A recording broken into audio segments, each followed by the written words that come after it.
কল্যাণীতে ফের উত্তাল জনতা, স্মার্ট মিটারের বিরুদ্ধে আন্দোলন। WBSEDCL এর কল্যাণী সহকারী ইঞ্জিনিয়ার শান্তিনাথ দের বিরুদ্ধে অভিযোগ উঠেছে। স্মার্ট মিটার লাগানোর উদ্যোগে তিনি শহরে অশান্তি তৈরি করেছেন। 2025 সালের শুরু থেকেই কল্যাণী শহরের বিভিন্ন এলাকায় স্মার্ট মিটার বসানোর কাজ শুরু হয়, কিন্তু সেই সময় থেকেই রাজ্য জুড়ে দেখা দেয় প্রবল জনবিক্ষোভ। আন্দোলনের মুখে মুখ্যমন্ত্রী মমতা বন্দ্যোপাধ্যায় স্মার্ট মিটার প্রকল্পে সাময়িক স্থগিতাদেশ জারি করেন।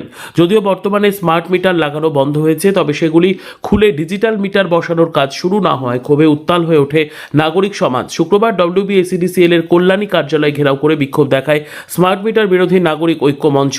4 দফা দাবিতে এদিন প্রায় 3 ঘন্টা ধরে বিদ্যুৎ দপ্তরের আধিকারিকদের সঙ্গে আলোচনা চালায় আন্দোলনকারীরা। তাদের প্রধান দাবি স্মার্ট মিটার খোলা, ডিজিটাল মিটার বসানো, মিটার খোলার নির্দিষ্ট দিন ঘোষণা এবং উৎসবের মরশুমে বিদ্যুৎ বিচ্ছিন্ন না করা। যদি তারিখ ঘোষণা না করা হয় তবে কার্যালয়ের গেট তালাবন্ধ করার হুঁশিয়ারি দেন তারা। অবশেষে ডেপুটেশনের কপি উচ্চপদস্থ কর্তৃপক্ষের কাছে ফরওয়ার্ড করা হলে আন্দোলনকারীরা কর্মসূচি তুলে নেন। পরিস্থিতি নিয়ন্ত্রণে রাখতে ঘটনাস্থলে উপস্থিত ছিল রানাঘাট পুলিশ জেলা এবং কল্যাণী থানার বৃহৎ পুলিশ বাহিনী। Bureau report, Sonarbangla news.